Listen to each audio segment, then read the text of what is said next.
baka marami ka pang tanim na masama, kaya nag-aalala ka tuloy. Kasi kung marami kang itinanim na mabuti, nananabi ka sa pagdating ng bukas dahil baka mamunga na ang mga itinanim mo. Galatians 6:7, do not be deceived. God cannot be mocked. A man reaps what he sows. Hindi tayo pwedeng dapat magpadaya kung ano itinatanim daw ay inaani. Kaya kung nakapagtanim na tayo ng maraming hindi maganda sa buhay, it's time to uproot bad plants. Pwede pa naman niyang bunutin, may pag-asa pa. Kahit nakapagtanim ka na at nalaman mong damo ang itinanim mo, hindi maganda, bunutin. Stop doing wrong kung ginagawa yun at nagawa na. Repent and seek forgiveness. Maraming nabuburang utang pag humihingi tayo ng patawad at tayo ay nagpapakumbaba. At ang dapat gawin habang may panahon, magtanim ng mabuti. Kahit naman may edad ka na, marami pa ring oras para gumawa, magsabi ng mabuti. Ang old age nga, ang pinakamagandang panahon para ituwid ang mga liko, itama ang mga mali, at tapunan ng liwanag ang mga madidilim na bahagi ng ating nakaraan. When you worry too much, baka kulang sa pananalig. Perhaps you're lacking in faith. Sa Matthew 8:24-26, without warning, a furious storm came up on the lake so that the waves swept over the boat. But Jesus was sleeping. The disciples went and woke him, saying, Lord,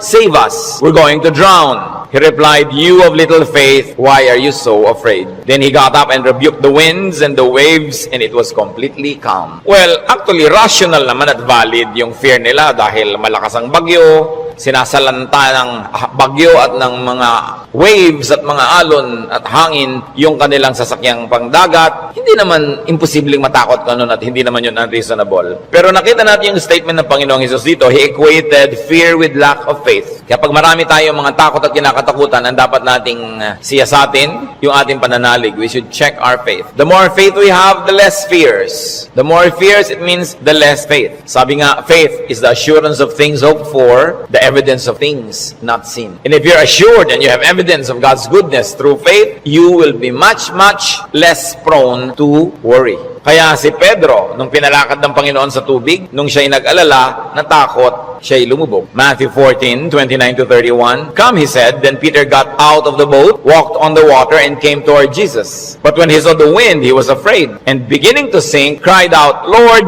save me. Immediately, Jesus reached out his hand and caught him. You of little faith, why did you doubt? In both cases, yung lulubog na bangka at lulubog na Pedro, pareho silang sumigaw, Lord, iligtas niyo po ako o iligtas niyo kami, at sila naman ay sinagip ng Panginoon at muling napanatag. So nakikita natin, pwedeng mangyari na mag-alala tayo, pwede tayong malibang na manghina ang pananalig, pero pag nararamdaman na natin yun na tayo ay tinatalo na ng takot, magpaligtas kay Jesus, manalangin, tumawag, dahil yung example, nakita natin, ang tumatawag sa Panginoon, sinasagip niya. Kaya kung minsan nakakalimot tayong manalig, nakikita mong ninenervyos ka na pala, takot na ang naghahari sa iyong buhay, pangamba, anxiety, even panic, remember Jesus and call upon Him. Siyempre, nakakapanik yung lumulubog ka sa tubig, tulad ng panik ng maraming taong iba't ibang korte at hugis at kulay, but the Lord is still Savior of all our worries and Savior from all our concerns. When you worry too much and you think that your faith is a problem, then ask for more faith. Humingi. Kuminsan ang ating mga panalangin parang grocery list, shopping list. Hingi nito, hingi nun. Maganda idagdag dyan yung bagay na hindi material. Humingi ka ng karadagang pananalig, tibay ng pananalig, sapagkat yung taong may tibay ng pananalig, kahit anong bagyo ang dumating, kahit anong warning at signal ang marinig, hindi siya nababagabag. Mag-alala man, konti lang. Hindi siya natatalo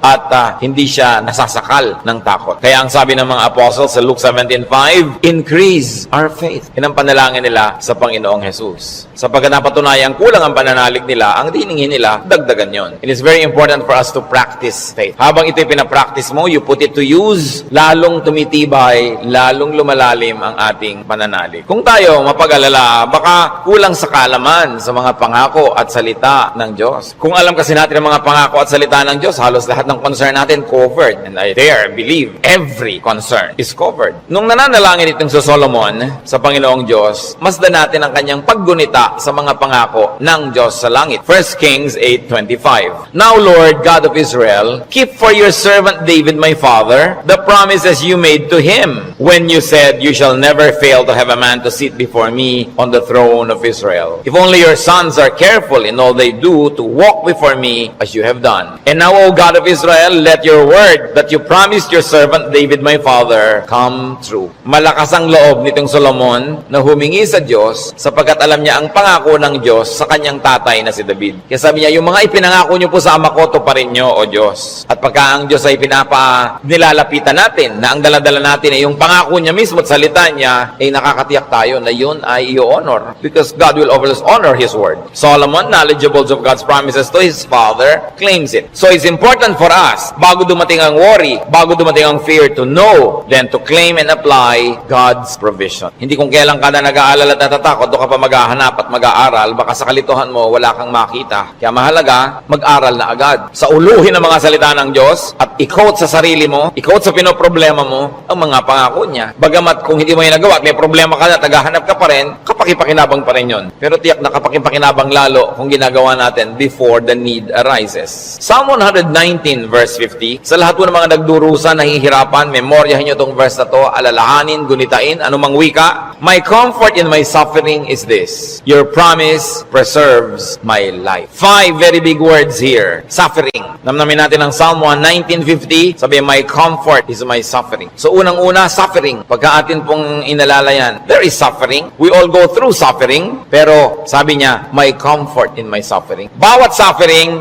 bawat pagdurusa, may kakambal na ginhawa, may kakambal na pampalubag loob, pampalakas ng loob. Sa niya, my comfort in my suffering is this, your promise preserves my life. So, ang pangako ng Diyos, ang ginhawa ng mga nahihirapan, at ang salita ng Diyos ang nagpapalawig, nagpapahaba ng buhay ng tao. Kaya napakahalaga na alam niya ang mga pangako ng Diyos. Kung alam natin ang mga dealings ng Panginoon sa mga taong ang buhay ay nasa Biblia, nakita natin ang mga pinayagan ng Panginoon na hirap, at kung paano sa kahalos kaduluduluhan ay biglang darating ang rescue, biglang darating ang tulong dahil mayroong dahilan ang Diyos. At ngayon, hindi lang nailigtas yung mga tao na yon, nagiging huwaran pa natin na maging tularan natin sila, ang kanilang pananalig at ang kanilang pagkapit sa Diyos, lalo't lalo may mabibigat na mga suliranin. Psalm 119, 116, sustain me according to your promise, and I will live. Do not let my hopes be dashed. So, sabing ganon, hawakan mo ako, akayin mo ako, patuloy mo akong buhayin ayon sa iyong pangako. At siguradong ako'y patuloy na mabubuhay. Huwag mo akong hayaang mawalan ng pag-asa. Maraming magagandang pangako ang Diyos. Dapat alam natin. When you worry too much, baka kulang din sa panalangin. James 5:13, is any one of you in trouble? He should pray. Nakita nyo yung simple, mabisa, makapangyarihang solusyon. Pag ang tao may trouble, he should pray. Unang-una, prayer can change the situation. And even if prayer doesn't change the situation, praying will change your heart. Kaya hindi pwedeng yung prayer walang pakinabang. Maaaring gawin ito yung ginugusto natin na mabago ang sitwasyon, malutas ang problema, dumating ang solusyon, etc. etc.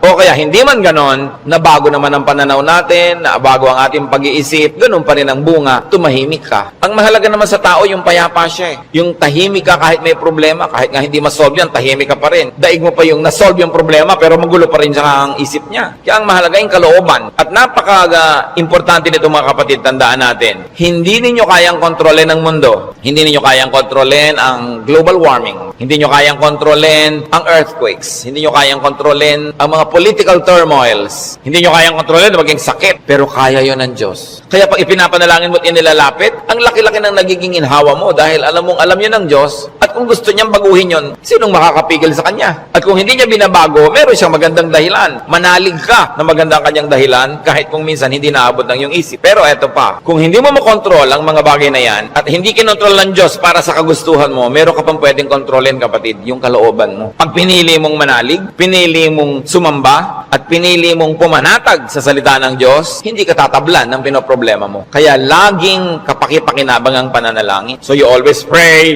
and pray and pray. Yung madalanginin, malayo yan sa pag-aalala. Lalo't ang pananalangin ay punong-puno ng pasalamat. Kasi kung nananalangin ka ng nagpapasalamat, oo nga naman, naaalala mo unti-unti na ang dami ng mga maganda sa buhay na dapat ipagpasalamat, nababalanse ang iyong alalahanin at natutuwa ka pa kung lumaon. Ngayon, maraming ganito mga kapatid. Sobrang nag-aalala, matatakotin, nerbyoso, dahil kulang lang sa saya, kulang sa libangan o sa sarap sa buhay. Napakahalaga na ang tao ay may saya, may libangan at may sarap ng buhay. Kaya marami mga tao naghahanap ng aliw kung bakit marami naman sa atin, kahit nakakaranas tayo ng hirap, nagiging judgmental tayo sa mga nag-aaliw.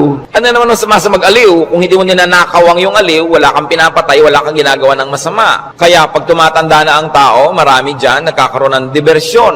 Alam nyo, yung may diversyon, napakalaking blessing yan. Kasi ang daming alalahanin. Pag tumatanda ka na, nararamdaman mo na yung mga kasukasuan mo, ayaw na masyadong tumiklop o bumuka ang mga tuhod mo at mga braso. Nararamdaman mo nang mahihiluhin ka, halimbawa, lumalabo ang iyong mata, dumadami ang iyong mga sakit, at kumukonti usually ang iyong pera. Bihira naman yung papayaman, papadami pera, no? Kadalasan papaubos, nawawala ng hanap buhay, nagre-retire, tapos ang mga mahal mo sa buhay nauubos na, ang lahat ng mga tiyo mo, magulang, ubos na, parang yung kayo na lang na magkakapatid ang next in line. Dati may mga matatanda kang tinitingnan, pinagmamanuhan, ngayon wala na, ikaw na lang lagi ang pinagmamanuhan. So inisip mo, ako na kaya next. Yung lagpas ka na sa alas 12 tanghali ng buhay, yung mga nasa alas 3, alas 4:30 ka na, alam mo yun na malapit na akong humarap sa mga katotohanan. Alam nyo yung mga ganon, sobrang magbigay ng alalahanin. At hindi naiintindihan nyo ng mga tao na hindi pa nakakaranas noon. Kaya marami sa ganong edad, mga past 50, kung kailan pa nagkaroon ng ganong edad, machichismis pa. Ang bata-bata naman ang boyfriend ni kumare. Kung biyuda naman siya, di ba? Kung bata ang boyfriend niya, naiinggit ka, di ba? Ang bata-bata naman ang girlfriend ni ganon, kung biyudo naman siya o wala naman siyang asawa, ano naman ngayon? If there are two less lonely people in the world, do not be judgmental sa mga tao naghahanap ng saya. Kasi kadalasan, yung saya mo na lang ang nagtatawid sa'yo sa dilim ng gabi. Yung konting saya mo na lang ang nagbibigay sa'yo ng dahilan para mabuhay pa uli, para bukas o next week. Yung konting libangan mo ang nagbibigay sa'yo ng liwanag sa otherwise ang dami-dami mo mga alalahanin sa buhay. Hindi dapat silang ginajudge. Pag may nakikita kang dalawang taong magkasama, hindi sila magkaedad, ang tanda-tanda naman ng boyfriend niya, baka naman kulang siya sa pag-ibig ng magulang nung araw. Mabutit nakakuha na ng husband, meron pang tatay. Kung minsan bonus, may lolo pa. Inggit ka, di ba? Kung minsan naman, bakit kaya ang bata-bata nang nagugustuhan ito, may edad na siya? Kung puro kapwa matanda niya ang nakikita, ang pinag-uusapan laging arthritis, blood pressure, blood sugar, mga katarata,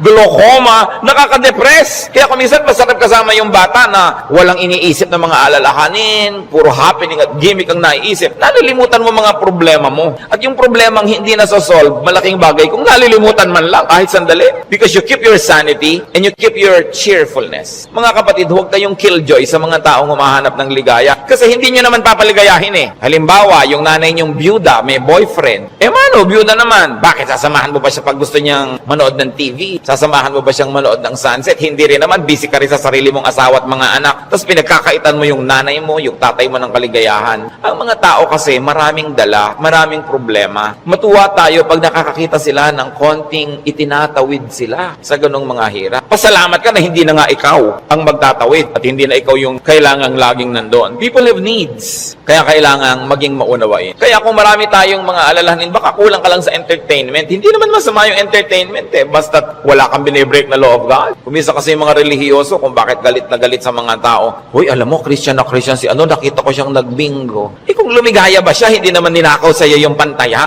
So, marami magtatanong niya sa akin and marami will feel uncomfortable. But, lalo yung mga may edad na nating mga nanay, mga tatay, kung ikaliligaya nila, diba? Kakausapin mo ba yan sa haba ng mga kwento? Hindi naman lagi. Basta't walang nananakawan at hindi ka naman naghahangad, gusto mo lang malibang. Kung gusto ng Panginoon, tayo ay magkaroon ng buhay na masaya. Si Elijah, propetang-propeta, natalo ng lungkot, gusto tuloy mamatay. 1 Kings 19:3-5. Elijah was afraid and ran for his life. When he came to Beersheba in Judah, he left his servant there, while he himself went a day's journey into the desert. He came to a broom tree, sat down under it, and prayed that he might die. I have had enough, Lord, he said. Take my life. I am no better than my ancestors. Then he lay down under the tree and fell asleep. Nakita niyo ang problema niya, natatakot siya, nagtatakbo siya, napagod, tapos iniwan pa niya yung assistant niyang lalaki, nag-isa siya maghapon, magdamag, sobrang nalungkot, na-depressed tuloy, pinaghahalo-halong gutom, pagod, gusto tuloy mamatay. Pero nung ginising ng anghel, pinakain, pinainom, pinatulog uli, ginising, pinakain, pinainom, pinatulog uli. Sumaya na naman, tuloy na naman ang ministry niya. Mahalaga, nakakatawid ka sa difficult days. Ecclesiastes 2:24, a man can do nothing better than to eat and drink and find find satisfaction in His work. This too I see is from the hand of God. Nakita nyo, mapakahalaga kay Solomon i-emphasize na sabi niya, yung pagkain, pag-inom, pagsasaya, galing din yan sa Diyos. Bakit niya idinidiin? Kasi akala ng iba, ang galing lang sa Diyos, tini, krus, pasakit, kalbaryo, ganun. Kung kailangang danasin yun, danasin. Pero hindi laging ganun ang kalooban ng Panginoon. Gusto niya tayo na mag-enjoy. At sinabi, to find satisfaction in all His work. Not in somebody else's work, not in somebody else's fruits, but in someone's work. In other words, kung nasan ka ko, anong ginagawa mo, doon ka umimbento ng saya. Doon ka humanap ng ikaliligaya mo. Sapagkat yun ang doable, yun ang reachable. Ecclesiastes 3:13, that everyone may eat and drink and find satisfaction in all his toil. This is the gift of God. Gusto ng Diyos, pag kumakain ka, masaya ka. Umiinom ka, na-enjoy mo yung iniinom mo. May ginagawa ka, hindi ka nagdadabog, natutuwa ka sa ginagawa mo. Ang payo pa ni Solomon, Ecclesiastes 9:8, always be clothed in white and always anoint your head with oil. Baka naman bukas sa kaputi na kayo lahat. Yung puti kasi is associated with linen sa Israel at sa mga disyertong bansa tulad ng Egypt, kaya lahat ng mga nobles laging naka-white, naka-linen. Ibig sabihin kasi comfortable and beautiful. So ang sinasabi ni Solomon, be comfortable, have pleasure, and enjoy beauty even in what you wear. Sa dami ng lungkot ng mundo, pag may konting saya na pwede mong kunin sa hangin, kunin mo. Pag may konting kaligayahan, kunin mo. Kasi maraming kalungkutan na hindi mo pwedeng iwasan. Mabuti na yung marami kang deposit sa alkansya ng saya para pag may panahon ng pagdurusa, may madukot kang saya, pampalakas sa mga araw na malungkot ka. Kaya kung may pagkakataong sumaya, magpakasaya ka.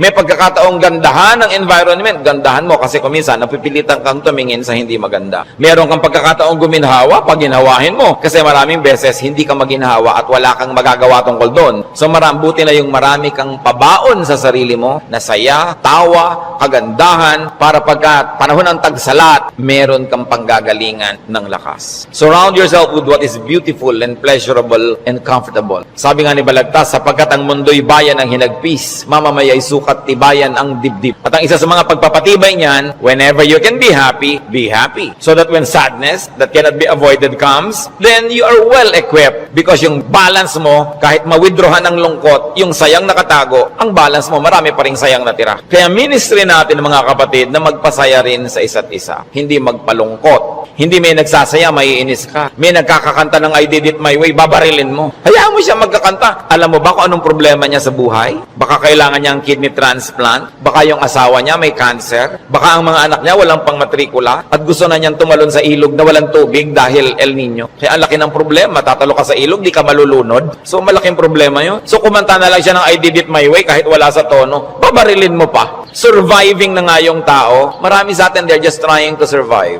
Kung minsan nagdadamit ng akala mo payaso o Santa Claus o snowman, hindi mo siya maintindihan. Pero kung nagpapaligaya ba sa kanya, hindi naman ninakaw sa iyo yung suit niya, anong paki mo? Hayaan mo siya, masaya siya. Hindi natin dapat ginadjudge yung kapwa according to our standard. Ako, hindi ko isusuot yan. Eh siguro, kontento ka sa buhay mo ngayon, masaya ka. Iba ka may hinahanap siyang ligaya na hindi mo naman ibibigay. Eh ano ngayon kung gano'n ang suot niya? Mahalaga sa spiritualidad, ang tunay na spiritualidad, ang bunga niyan mga kapatid, kabaitan sa kapwa. Kung hindi ka mabait, kahit sa ulo mo yung buong Biblia, sayang lang. Para ano? When you worry too much, baka sobra ka ng pakikinig sa balita. Bad news. Yung makinig sa balita, manood ng primetime TV, garantisado lulungkot ka. Kung hindi ka naman mawala ng ganang kumain dahil oras ng hapunan. Babae, tinadtad, sinigan, inilagay sa drum, nilagyan ng semento, hinulog sa dagat. Gusto niyo bang panghimagas yan sa inyong paghahapunan? O kaya appetizer, kung late kayo wala kayong mapapala kapapanood yan. Hindi niyo naman kailangan malaman. Nananakot lang para bumenta. Siyempre, because bad news is good news in journalism. Ibig sabihin, papansinin ng tao. Pag nagpapakinig ka sa mga El Nino, La Nina na yan, mga earthquake, takot ang aabutin mo. Eh, may magagawa ka ba dyan? Ikaw ba si Bernardo Carpio? Sige, pigilan mo ang paggalaw ng lupa para huwag lumindol. Kaya mo ba yan? So yan ang mga takot na hindi mo naman kailangang entertainin. Kasi wala ka naman magagawa tukol dyan. Kaya manalangin ka. Yan sabi, pray, pray, pray.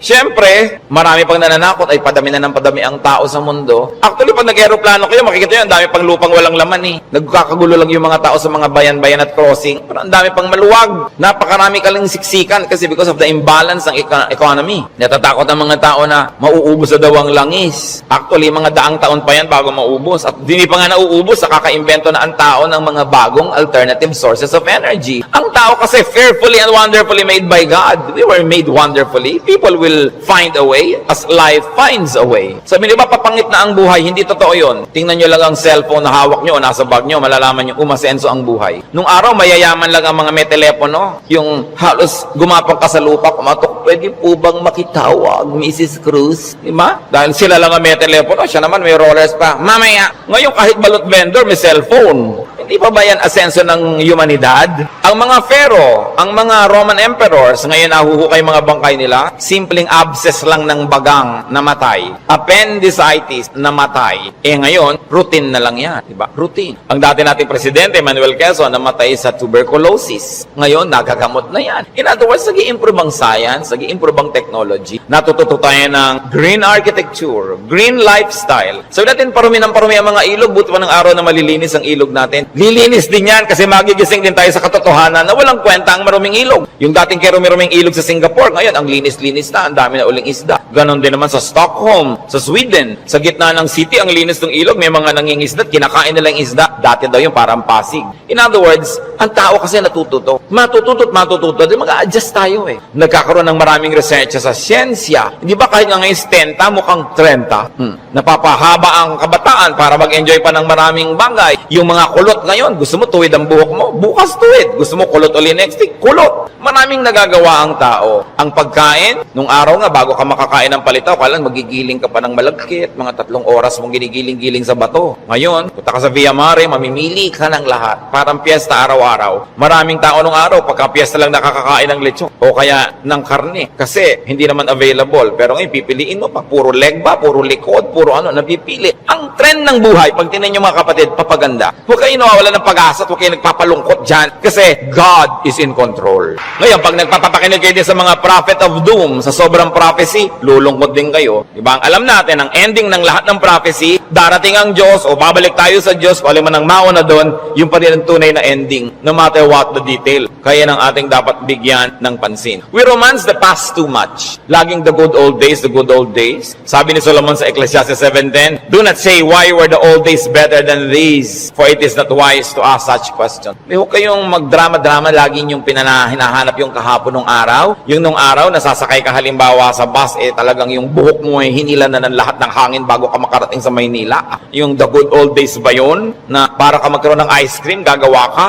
Good old days ba yun? Marami tayong hindi ina-appreciate sa present, sa accomplishment ng humanidad at ng kabihasnan, because we romance the past too much. When you romance the past, you will be sad. When you worry about the future, you will be afraid. You know what God wants you to do? Enjoy the day. Enjoy the moment. Yan ang payo ni Jesus. Sabi niya, do not worry about tomorrow. Tomorrow will worry about itself. Let the day's own trouble be sufficient for the day. Yung iba naman, kaya nagwo-worry, sobrang daming alam. Kaya ang sabi sa Ecclesiastes 7:16, do not be over-righteous, neither be over-wise. Why destroy yourself? Habang marami kang nire-research, maraming inaalam na hindi mo naman talaga kailangan sa pang-araw-araw na buhay mo, dadagdagan lang ang alalahanin mo. And sometimes, even in religious studies, ganyan yan. Marami ngayong mga TV networks nagpapakute para makakuha ng audience, mapanood. Walang ginagawa kundi siraan ng Diyos, siraan ng Biblia, guluhin ang pananalig ng mga nananalig. Tapos pag naman nanood ka ng nanood, nakinig ka ng nakinig, ang ending mo ngayon, malilito ka. Hindi ka ngayon makatulog. Anong bunga nun sa'yo? So huwag mo nalang panoorin. Tahimik ang pananalig mo, peaceful ka. That is a gift from God. Do not permit the enemy to disturb you. Kaya sabi, why destroy yourself? Don't be overwise. Alam niyo yung pagiging wise, it's a very difficult and a very high calling. Kaya mga tinatawag ng Diyos na maging mga philosopher, maging mga prophets, maging mga mangangaral, mahirap yun. Kasi pag lumalalim, tumataas ang iyong alam, nagiging vulnerable ka to so many anxieties and fears. You become vulnerable to a lot of isolation and sadness. Kaya nga yung mga tinawag ng mga special people to be God's channels of blessing and wisdom to others and to the multitudes. That's why we privilege them with respect. We privilege them with a lot of things. Kasi ang pwede lang nating isukli sa ating mga propeta, sa ating mga mangangaral, sa ating mga philosophers, ang pwede lang nating isukli sa kanila, pagmamahal, pag-ibig,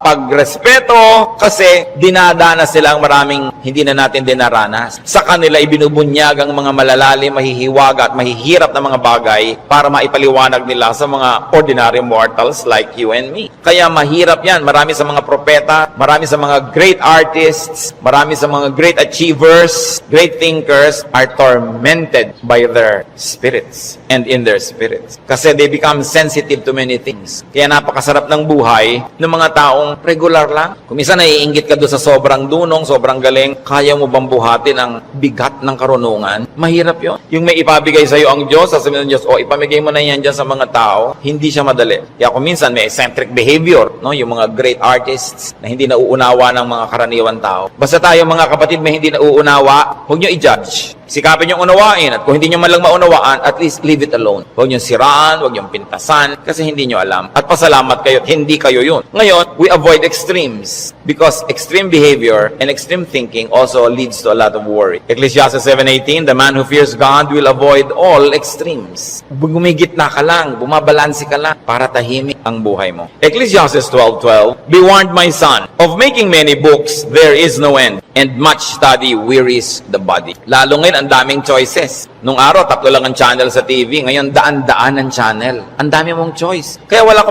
ng mabuong programa. Marami ka kasing choice. Nung araw, pagkahapon, basta mga aninong gumagalaw. Yun lang ang mapapanood mo. Mga lumang pelikula. Wala ka ng maraming choice. Kumisan, tahimik pa yun eh. Umorder ka sa restaurant ng tea. Nung araw, pag umorder ka ng cha, etong cha. Ano pong tea? Ang daming tea. Alam niyo, mamahigit 100 yung papapiliin sa inong waitress. Pagkatapos papapiliin ka pa kung hot o cold. Tapos papipiliin ka pa kung natural o ganito. May sugar o without. Pag may sugar, natural sugar, coco sugar, ang dami pang sugar. Huwag na nga, tubig na lang. Ang daming choices ng pati ng soft drinks. Gumugulo tuloy. Bakit natin ito binabanggit? Mga kapatid, kung tahimik na ang inyong kalooban sa pananalig niyo sa Panginoon, huwag niyo nang guluhin ng kung ano-ano pa mga ideya. Walang mapapala. Ang kaluluwang palipat-lipat, papalit-palit. Sabi ni Solomon, tigilan niyo na yung kababasa sobra. Sabi ng ganon, mapapagod ka lang, matutuyo ang iyong lakas. Sabi ganon, hindi matatapos yan. Ang ending din naman, haharap ka sa Diyos eh. Kaya kung tahimik ka na, payapa, huwag ka nang pagulo pa. That's why prophets and philosophers and thinkers and teachers are burdened. And the only thing we can give them is to privilege them with respect. Sabi sa Ecclesiastes 5:12, the sleep of a laborer is sweet. Read laborer as simple man. Yung unscholarly man. Sabi ko nun, mas madaling sumaya pag mababaw ka.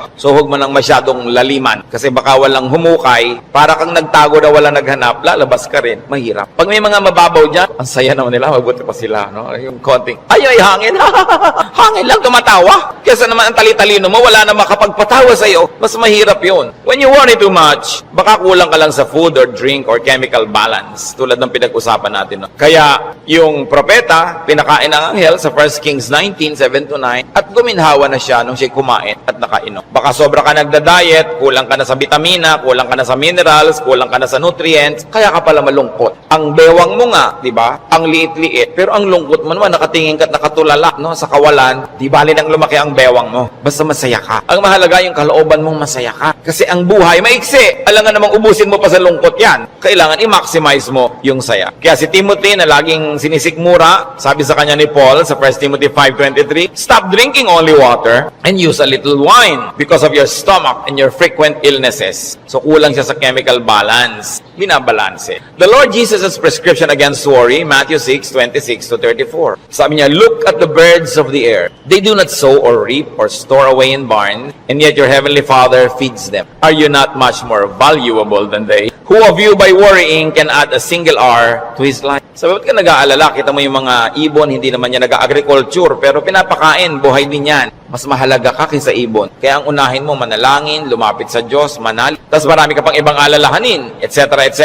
Kaya sa verses 26-34 ng Matthew 6, sabi ng Panginoong Jesus, and why do you worry about clothes? See how the lilies of the field grow. They do not labor or spin. Yet I tell you that not even Solomon in all his splendor was dressed like one of these. And if that is how God clothes the grass of the field, which is here today and tomorrow is thrown into the fire, will He not much more clothe you, O you of little faith? Sabi, ba't ka nag-aalala kung ano isusuot mo? Mga little things pa yan. Kasi yung damit dyan, symbolic of all other things. Food and drink, symbolic of all our needs. Plus, what to wear. Sabi niya, nakita mo yung mga damo. Hindi naman gumagawa ng tela yan. Hindi yan naggagawa ng damit. Pero kahit si Solomon, sa kanyang kayamanan, hindi nakapagbihis tulad ng magagarang damo na yan. At kung yung mga damo na buhay ngayon, bukas ay tuyot na at sisigan na lang, ay dinadamitan ng Diyos ng maganda, ikaw pa kaya ang papabayaan ng Diyos. So pag nag-aalala tayo, tumingin ka sa lumilipad na ibon, kaya dapat hindi tinitirador ang ibon dahil anong titingnan mo kung walang lumilipad? No? Hayaan nyo silang magliparan dyan. At tumingin ka sa damo na maganda, tumingin ka sa isda na maganda, tumingin ka sa lahat ng magagandang likha ng Diyos, ikaw pa kaya ang hindi alaga,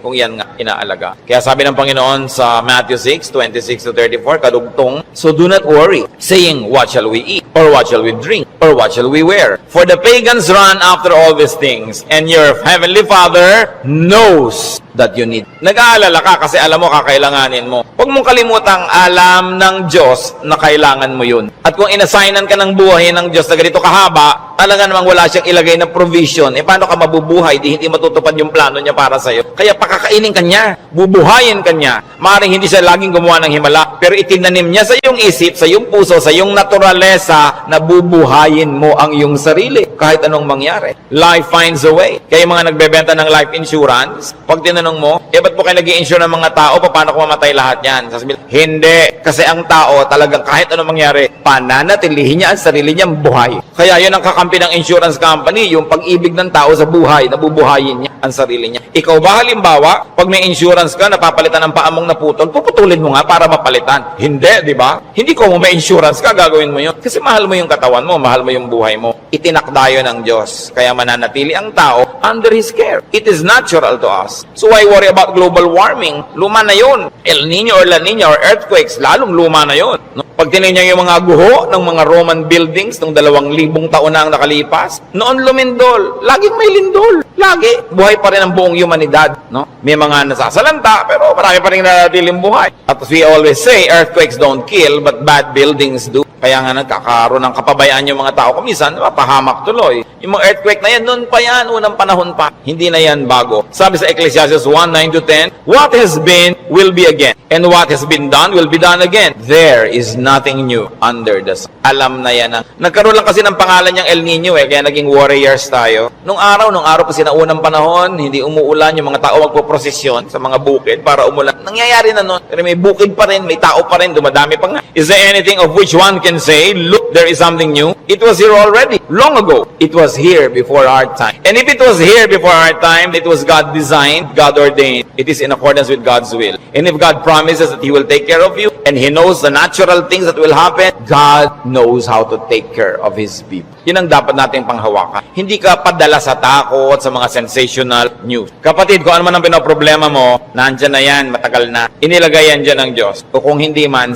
pinayagan niyang malagay yan dyan. Alam niya. At kung alam ng Diyos, pwede ka magtiwala. Huwag mong problemahin. Listen, church. Ang problema, nagiging problema kasi pinoproblema. Pag hindi mo pinroblema, di hindi problema. Kaya dalawang tao, dalawang ina, yung isa yung anak, wala pa, alas 2 na ng umaga, balisang-balisa, hindi makatulog. Yung isang ina naman, tulog na tulog, parehong wala yung anak nila. Yung isa kasi pinoproblema niya, yung isa hindi. So, malaki na yon, alam na niya umuwi. Lalong-lalo kung may pangatlo pa na hindi naman problema, tapos niya, ipinanalangin ko na sa Lord. Wala ako sa kinakalagyan ng anak ko ngayon, pero nandun ang Diyos, so binilin ko na. In fact, mas mahal naman ng Diyos yung anak ko kaysa mahal ko yung anak ko. So magtitiwala ako at matutulog ako dahil anong mapapala kung gising ako dito? So iba-ibang attitude, pare-parehong sitwasyon. Your attitude will shape your lifestyle. Ganun nyo. Kung minsan merong mga asawa na hindi na halos pansinin ng asawa nila, laging wala. Merong mga nag-aalala, bakit siya laging wala, etc. etc. Meron mga, ay salamat, wala siya. Marami akong magagawa ngayon, walang abala. Nasa sayo yan kung anong gagawin mo sa buhay mo. Pero hanggang hindi mo pinoproblema ang isang bagay, hindi yun problema. Ngayon, iniisip mo, ano kaya, Pastor, ano magagangyari po pag natunaw lahat ng mga yelo sa North Pole? Lumayas ka sa harap ko, hindi ko alam. Bakit mo ipapaproblema sa akin ng mga yelo sa North Pole? Diba? Pero dati po problemahin yan. Magdasal ka, kahit alam ko na kasi lumubog ang buong mundo eh. Gusto ng Lord na lumutang sila Noah, lumutang. Di lumapit ka sa Diyos para kahit lumubog, lumutang ka. Bakit mo paproblemahin yung buong yelo, buong Antarctica? Ang saya-saya ng buhay ko dito, bibigyan mo ako ng problema.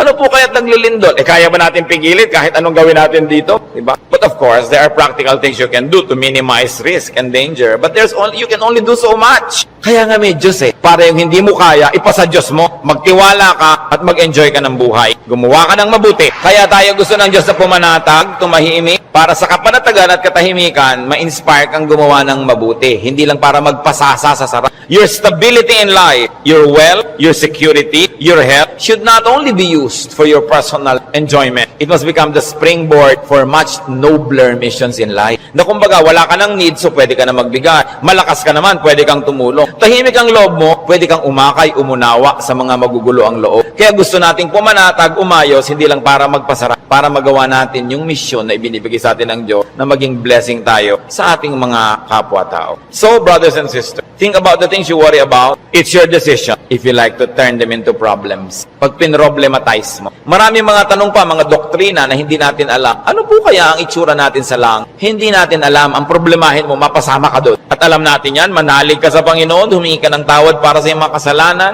tanggapin mo si Jesus sa Panginoon tagapagligtas, at siya na ang may problema sa mga detalye. Bakit mo pinoproblema? Kahit naman tayo magtalo, mapuya, hindi natin masasagot. Ipa sa Diyos ang mga bagay. Ito ang isa sa mga pinakamalalalim na regalo ng Diyos sa atin sa pananalig. Nagkakaroon ka ng kapayapa. Nagkakaroon ka ng katahimikan. Matthew 6:26-34, karagdagan. Sabi ng Panginoon, sa halip ng mga problema kayo, seek first His kingdom and His righteousness, and all these things will be given to you as well. Therefore, do not worry about tomorrow, for tomorrow will worry about itself. Each day has enough trouble of its own. Huwag laging alalahanin ang nakaraan, nakakalungkot. Kaya pag kami mga medyo senior ladies magpa-party, tapos ini-invite ako, baka ang tugtog nyo, puro 60s and 70s, ha? Ayokong pumunta. Puro na lang tayo nung high school natin, nung ganyan. Wala na ba tayong future? Puro past na lang ang pinag-uusapan. Kaya kung minsan nakakatamad na rin umatin ng mga high school reunion, walang pinag-uusapan ko din nakaraan. Mahalaga ang tao, engage niya yung today, hopeful siya about tomorrow, may mga plans siyang pinag-uusapan, hindi puro past, hindi puro lungkot. Kasi sayang ang isang araw na inubos mo sa lungkot, pwede mo namang pasaya. Okay, maganda rin naman kung minsan makinig ng mga lumang tugtog, mag-alala ng kahapon, pero huwag sobra. Because when you romance the past, you will be sad. Marami pa tayong, kaya hindi pa tayo kinukuha ng Diyos, may today pa, para mabuhay tayo today. At yung bukas, hawak niya yan, hindi natin hawak. So huwag yung agawin sa Kanya. Kaya nagiging mabigat, inaagaw niyo sa Diyos yung pagbuhat sa past. Pero yung today, kayang-kaya nating hawakan sa tulong ng Diyos. Kasi ibinibigay niya sa atin yung today. So sabi niya, ang alalahanin mo lang yung today. May maiinom pa po kaya tayo, Pastor, sa 2020. Ang layo pa noon. May tubig ka ba sa bahay mo ngayon? Meron po. Masaya ka na. Bukas, lalagyan ulit yan ng Diyos. Sabi, give us this day our daily bread. Bakit mo lulutasin yung problema ng isang buong buhay sa isang araw? Yung lakas mo para lang sa problema ng araw na to, inuubos mo sa napakaraming araw na problema, kaya kinakapos. Pero lahat ng problema sa araw na to, kasya ang pagpapala ng Diyos sa araw na ito. Kasya. Humihirap kasi yung blessing today, hinahati mo para sa problem tomorrow. Yung problem tomorrow, may kasamang blessing niya yung nakakambal. So yung ngayon ang atupagin mo sa buhay. Hindi ibig sabihin na hindi ka na magpaplano ng future. Nagpaplano ka generally, but you don't get obsessed with that. But don't fail to live the moment, to savor the moment, because it will never happen again. Alam nyo, kahit anong iniintay nyo, pag wala kayong ginawa kundi hintayin nyo, ganun lang pala, sandali lang tapos. Araw ng kasal, anibersaryo, fiesta, event, ang tagal mo pinaghahandaan, tapos sandali lang natapos, sasabi mo, ay tapos na. Marami kasi, nahihirapan silang ihanda yung darating pa, pero pag nangyayari na, they are too busy trying to be perfect, hindi nila na-enjoy, tapos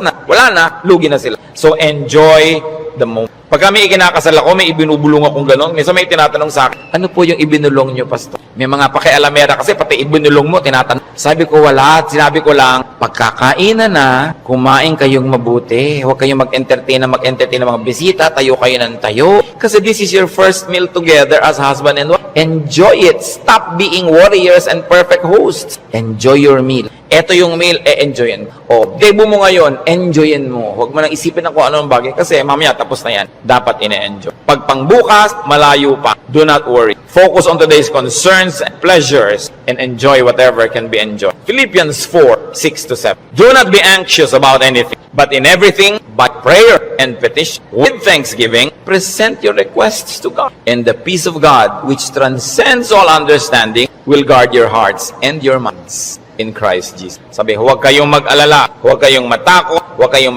tungkol sa kahit anong bagay. At sa halip na yan, sa pamamagitan ng panalalangin taimtim na may kalakip na pasalamat, ilapit nyo sa Diyos ang gusto nyo. Sabi niya, at makikita nyo yung kapayapaan ng Diyos na mahirap unawain, imposibleng makamit, mararamdaman ninyo and you will feel sick. So pagka nagkikita yung anxious mga kapatid, nag-aalala anong dapat gawin? Pray. With thanksgiving. Hindi lang pray, puro request. May thanksgiving. Kasi nga, habang naaalala mo yung pagpapasalamat mo, naaalala mo, oo nga naman, maraming maganda sa buhay. Pati ikaw, nababago. Don't be anxious about anything. So do not problematize life in its details. And 1 Peter 5:7 is so very, very powerful. Cast all your anxiety on Him because He cares for you. Sabi, ibigay nyo kay Kristo ang inyong mga alalahanin. Kasi mo, Lord, nag-aalala po ako tungkol sa buhay ko, nag-aalala ako tungkol sa impyerno, nagpapaalala ako tungkol sa buhay na walang hanggan, sa kabilang buhay, nag-aalala ako tungkol sa kakainin ko, sa ganito, sa ganon. Sabi ni Jesus, binayaran ko na yun sa cross, bakit inaalala mo pa? Bayad na yan ha. Kaya sabi, cast all your anxiety on Him. Kasi bayad na. Ipapaalala sa ni Jesus, huwag mo nang problemahin, tapos na yan,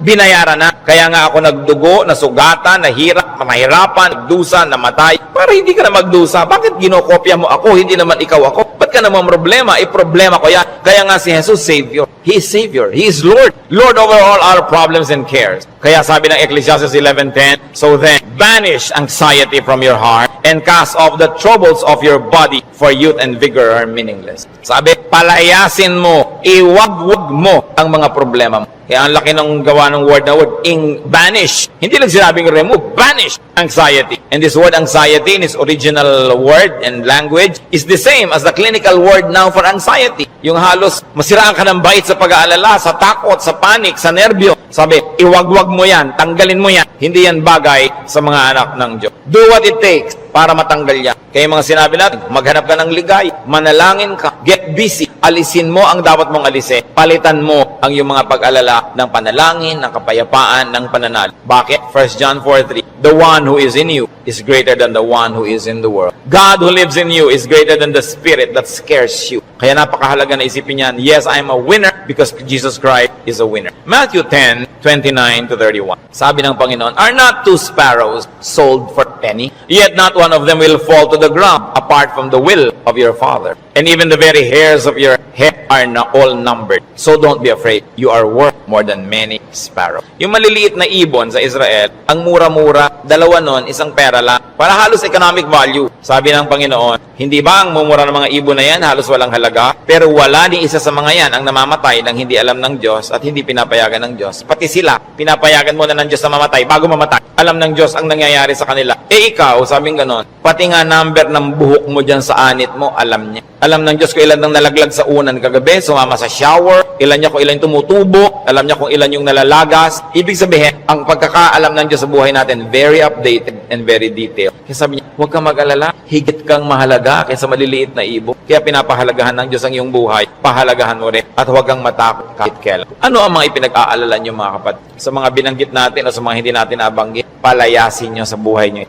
At saka sabi niyo, Pastor, ang laki po ng problema ko, walang solusyon. Walang solusyon? Sabi ko, hindi problema yan. Dahil ang problema, may solusyon.